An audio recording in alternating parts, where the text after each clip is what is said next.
দুই মহাপুরুষের সান্নিধ্য পেয়েছিলেন একসময়ের উপত্যকার খ্যাতনামা এই লোকশিল্পী। প্রভুপাদ শ্রী শ্রী রাধারমণ গোস্বামীকে কালী পুজো দিতে দেখেছিলেন। অখণ্ড মণ্ডলীর গুরু স্বরূপানন্দ পরমহংসদেবের সান্নিধ্যে দীর্ঘকাল কাটিয়েছিলেন।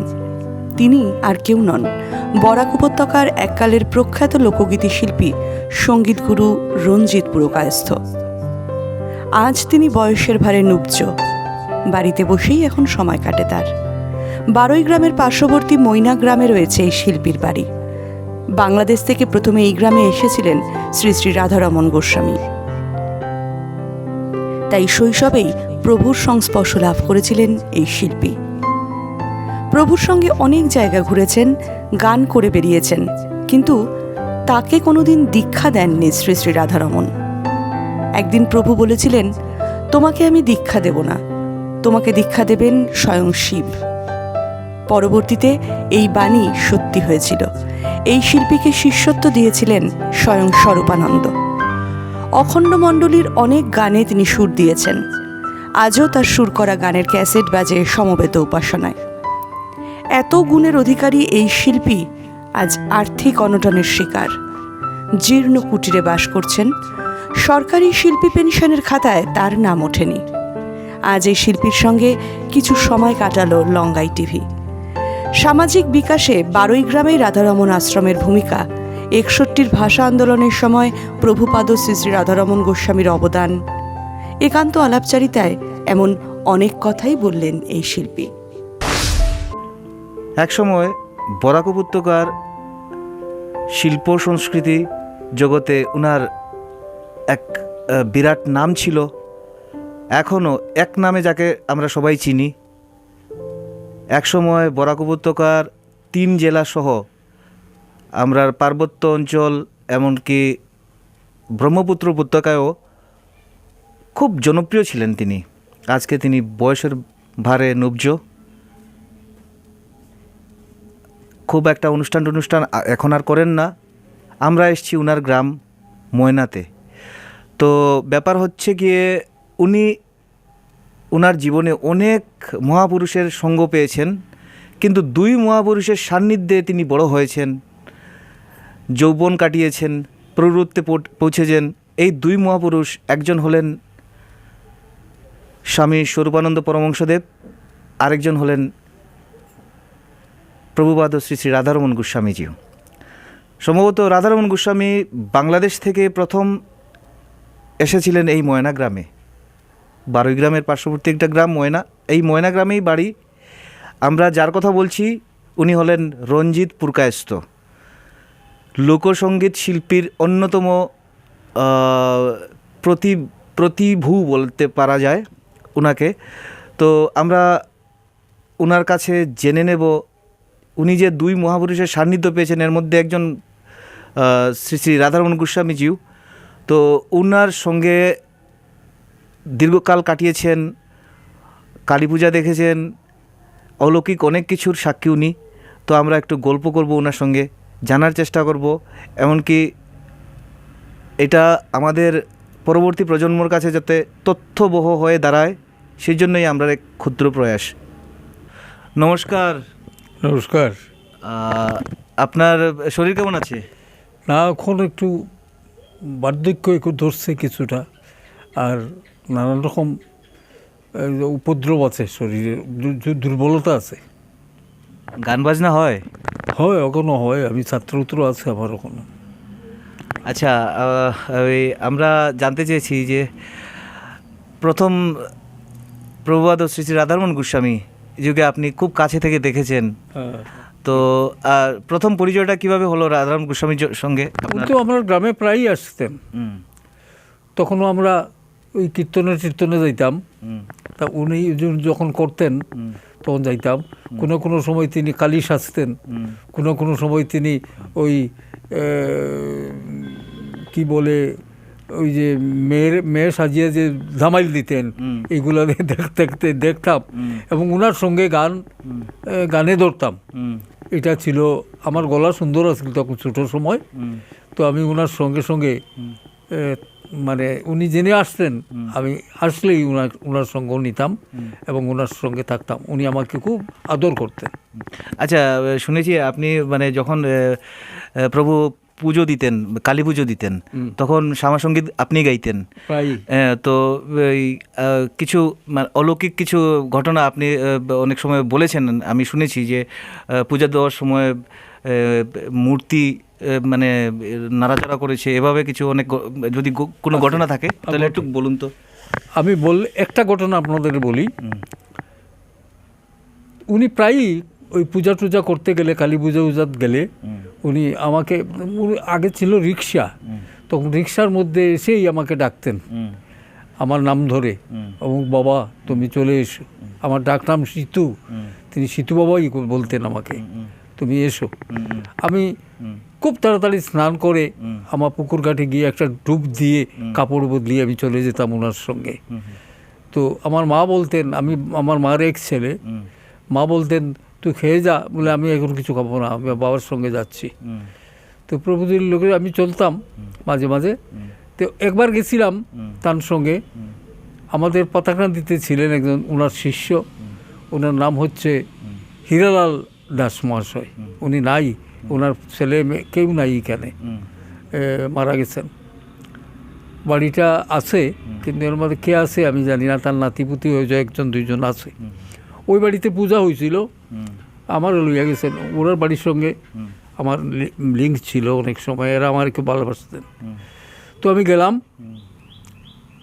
প্রভুজির সঙ্গে গিয়ে, তো পূজা আরম্ভ হয়েছে। উনি খা মা, ওই নে খা, কই মার সঙ্গে উনি ফুল ছিটা দিয়ে দিতেন, এটা দেখছি আমি নিজে। তো একদিন হঠাৎ দেখি ওই বাড়িতেই ওদিনই, মানে আমি তো বসে আছি শ্যামাসঙ্গীত গাওয়ার জন্য, আমি গাই আরও, হঠাৎ দেখি কাটামটা লড়তেছে এই ফুলের ছিটা দেওয়ার সঙ্গে সঙ্গে। আমি অবাক হয়ে গেলাম, এটা কি? আমি মনে হচ্ছি ভূমিকম্প দেন নাকি তা। এরপরে দেখি না, আবার লড়া বন্ধ হয়েছে। তো আমি দেখি আশেপাশে কেউ কিছু মাতেও না, কেউ কিছু কয়েও না, এরা দেখেন না বোধ হয় না কি জানি না, কিন্তু আমি দেখছি যে ফুলের ছিটার দেওয়ার সঙ্গে সঙ্গে কাটামটা লড়া খাইছে, আগলার থেকে লড়ছে। তো এইরকম প্রায়ই হইতো। অনেক সময় অনেক বাচ্চারা আসতো বা মা বাপ নিয়ে আইতো, ছোটো ছোটো ছেলেমেয়েরারে। উনি বলতেন যে আমার বাবা আমার বাচ্চাটা এই হইছে, ওদের ভালো করিয়া দেন। তো আমি দেখতাম বাচ্চার বুকুর উপরে তিনি উঠে যেতেন, শোয়াইয়া বাচ্চাটারে উনি উঠতেন, দাঁড়াই রইতেন, বাচ্চার কিছু হইতো না, সে ভালো হয়ে যেত, সুস্থ হয়ে যেত। এরকম অনেকটা ঘটনা আমি আমার নিজের চোখে দেখছি, অলৌকিক এইগুলি। তো অলৌকিক অনেক ঘটনা তো আপনি শোনালেন। আচ্ছা, আশ্রমে আগে অনেক সময় গান করতেন আপনি, তো অনেক সময় রাত্রেও কাটিয়েছেন। হ্যাঁ, একটু বলুন তো। আমাকে তো উনি খুব ভালোবাসতেন।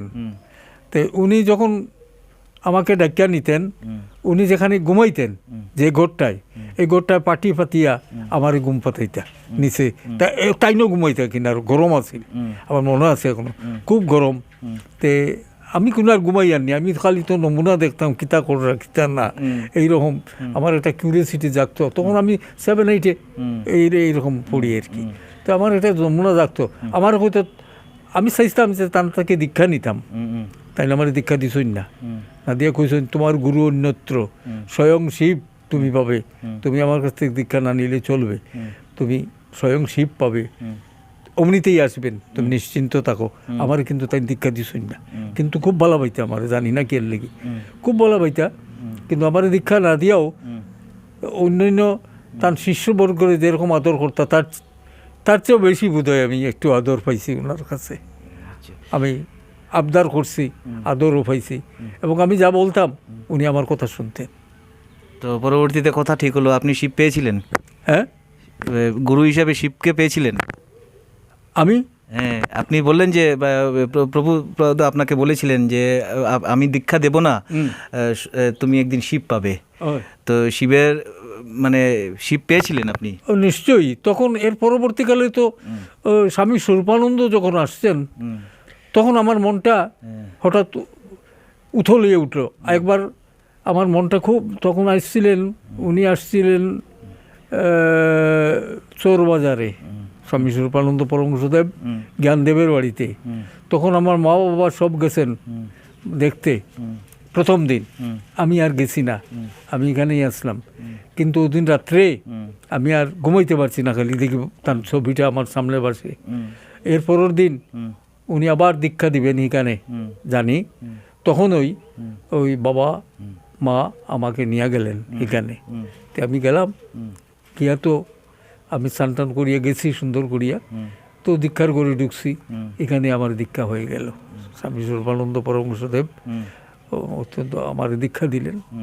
তারপর তো স্বামী স্বরূপানন্দ পরমহংসদেবের পরবর্তীকালে উনিও আমাকে এইভাবে আদর করতেন, বালা ভাইতেন, এবং বালা ভাই উনি আমাকে নিয়ে গেলেন। প্রথম ওনার সঙ্গে একবার আমি গাইছিলাম গান ধর্মনগর আশ্রমে, তখনও তো উনি আমার উপরে দিয়ে একটা দৃষ্টি পড়ছে ওনার, আমাকে উনি বলছিলেন খুব বড় বড় চোখ দিয়ে তাকিয়ে। আমি ভাবছিলাম আমাকে মারবেন নি নাকি, আমার বোধহয় ভুল হইতেছে, এইরকম একটা কিছু ভাবছিলাম, হরিওম কীর্তন গাইতেছি। আর তো তাই খুব করিয়া আমার দিকে আইসেন তাকাইয়া। তখন এই ধর্মনগরের কিছু শিল্পীরা আমার সঙ্গে ছিল, আর আমি তো ভয় পাইছি, সর্বনাশ আজকে নিয়ে পিঠা খাই, আর আমি খুব ডরাইতেছি। আমার কিনারে আসছেন, এসে দাঁড়াইছেন, দাঁড়াই বলছে, তুমি আমার অ্যাকুরেট সুর কোথার থেকে পেলে? আমি বলছি, আমি তো জানি না বাবা, আমি কইতে পারতাম না। ও তখন ওনার দৃষ্টি বেশি পড়ছে। এরপরে আমারে মানে তানপুরা দিয়া গলা সাদার জন্য আমাকে বলছেন। এরপরে কীরকম উচ্চারণ করতে হয় এইগুলি আমাকে বলছেন, যে আমাদের কিছু ব্যাকরণগত জিনিস আছে যেগুলি উনি একটু আমাকে দেখাই দিছেন। আমাদের এখানের কথাবার্তাগুলি একটু কাঁচা, মানে উচ্চারণ, যে বর্গের দ্বিতীয় এবং চতুর্থ বর্ণকে জোর করিয়ে বলতে হয়, যেমন ক, খ, গ, ঘ, বর্ণের দ্বিতীয় এবং চতুর্থকে জোর করিয়ে বলতে হয়। এইগুলি আমি ওনার থেকেই শিখছি। এবং পরবর্তীকালে উনি আমাকে রিক্রুট করলেন, উনি ক্যাসেট বাইর করবেন, আমাকে নিলেন। সমবেত উপাসনার ক্যাসেট যেগুলি হইতেছে, এটার মধ্যেও আমি এখন বাজে, যেখানে প্রত্যেক মণ্ডলীতেই বাজে, প্রত্যেকের বাড়িতেও আছে, এই ক্যাসেটের মধ্যেও আমি আছি। সমবেত উপাসনা, বাবা মনির সঙ্গে কণ্ঠ। এরপরে অনেকগুলি গান আছে, যে গানগুলির মধ্যে আমার একক কণ্ঠে গাওয়াও আছে, সমবেত কণ্ঠেও গাওয়া আছে, অনেক গান আছে বাবার। এই যে স্টিরিও রেকর্ড যেগুলি করছিলেন, এর মাঝে কিছু গান, একটা গান তো খুব ফেমাস হয়েছিল, যেমন আয় তোরা আয় আমার বক্ষে আয়, এইখানে আমি লুকায়ে রেখেছি জগতের যে যা চায়। এই গানটা আমার কণ্ঠে গাওয়া। হিন্দু, বৌদ্ধ, খ্রিস্টিয়ান, শিখ বা ইহুদি, মুসলমান, আমার চোখের সব সমান, এগুলি আমার একক কণ্ঠে গাওয়া। এই গানগুলি আরও আছে বিশেষ, আমরা শুনেছি আপনার গান। আচ্ছা, আরেকটা কথা জানার চেষ্টা করছি, যে সে তো গেল অখণ্ড মণ্ডলীর কথা। তো যেহেতু বারুইগ্রাম আর ময়না পাশাপাশি গ্রাম, তো এই পাশাপাশি গ্রামে রাধারমণ গোস্বামী সামাজিক অবদানটা যদি আপনি বলতে পারেন। যেমন রাধারমণ গোস্বামী ময়না থেকে বারুইগ্রাম গেছেন, তো এই অঞ্চলের বিকাশ পরিবর্তনের পেছনে আপনি নিশ্চয়ই মানবেন যে রাধারমণ গোস্বামীর একটা বিরাট অবদান আছে। ইভেন ভাষা আন্দোলনের সময় 61, আমি যেটা শুনেছি যে 61 ভাষা আন্দোলনে যে বিরাট মিছিল হয়েছিল, তো সেই মিছিলের অনেক বিরাট অবদান রেখেছিলেন স্বয়ং প্রভুপাদ রাধারমণ গোস্বামী। মিছিল হয়েছিল আশ্রমে, সবাইকে ওই মিছিলে যারা অংশগ্রহণ করেছিলেন হাজার হাজার মানুষ, সবাইকে দুপুরবেলা প্রসাদ খাইয়েছিলেন। সেটা ওই ভাষা আন্দোলনের ইতিহাসে আমরা যতটুকু জেনেছি বা পড়েছি। তো এই এত অঞ্চলের উন্নয়নের পেছনে রাধারমণ গোস্বামীর একটু ভূমিকা যদি বলতে পারেন। এত অঞ্চলের যেমন কিছু কিছু জায়গা আছে, যেমন ময়নাগ্রামই ভালো বা আমরাই ভালো, আমাদের যে চরিত্রবত্তাটুকু, চরিত্র যেগুলি আমাদের হয়তো বা অনেক ছোটো ছোটো ছেলেমেয়েরা, আমি যখন ছোটো ছিলাম তখন বুঝতাম, ও তো নষ্ট হয়ে গেল গিয়ে, এরা নানান রকম দূরভিসন্ধির মধ্যে পড়িয়া কুসঙ্গ নিয়া এরা ধ্বংসের পথে গেলেও নেই, তখন কিন্তু তার কিন্তু বিরাট অবদান আছে। এই রাধারমণ গোস্বামী ওই যুবকদের ডাকিয়া নিয়া শিবমন্ত্র জপ করাইতেন, তিনি নিজে তার নাভিমূলে জপ করিয়া দিতেন। এরকম অনেক ঘটনা আছে যেটা আমি জানি। অনেক যুবকরা উনি বাঁচাইছেন, চরিত্র গঠনের সহায়ক। এমনকি পড়াশোনার ক্ষেত্রেও উনি বাচ্চারা যাতে পড়াশোনা করুক এই ব্যাপারে তিনি স্কুল তার অবদান আছে, যথেষ্ট আছে। যাতে কেউ অনেকে গিয়া তার কাছ থেকে নানান রকম জিনিস আনতো পড়াশোনার লাগিয়ে, বাচ্চারার লাগিয়ে কইয়া দিতেন তিনি যে এই মূলটা লাগাও, এই জিনিসটা করে, গাছের মূল টুল ওইগুলি যে তিনি অনেকের সহযোগিতা দিয়েছেন। মনে থাকতো না পড়াশোনা, এগুলি মনে থাকে। এইরকম হয়েছে ঘটনা অনেক। এই গ্রামে ময়না গ্রামে কতবার উনি এসছেন? ওই অসংখ্য, এটা বলার মতো না, এটা গনিয়া পড়াইতে পারতাম না, বহুত দিন আইছে। অনেকবার এসছেন। অনেকবার। তো ওনার দেহ রক্ষার সময় কি আপনি ছিলেন? তখন আমি ছিলাম না, তখন আমি আশ্রমে ছিলাম, স্বামী সর্বানন্দের আশ্রমে। সম্ভবত শিলচরে উনি দেহ রক্ষা করেছেন। আমি তখন ছিলাম না, তখন শুনিয়া বড় কষ্ট পাইছি। এরপরে আইছি, আইয়ে তো শুনলাম, তো কষ্ট হয়েছে আমার মনে, মানসিক খুব কষ্ট পাই। এখনো সময় পেলে কি আশ্রমে যান? হ্যাঁ, যাই তো, প্রায়ই যাই। প্রেমানন্দ বাবাজির সঙ্গে কি সম্পর্ক? তার সঙ্গে জানাশোনা আছে, আর অন্য কেউ আমার চিনে না, ও আচ্ছা, খুব একটা চিনে না।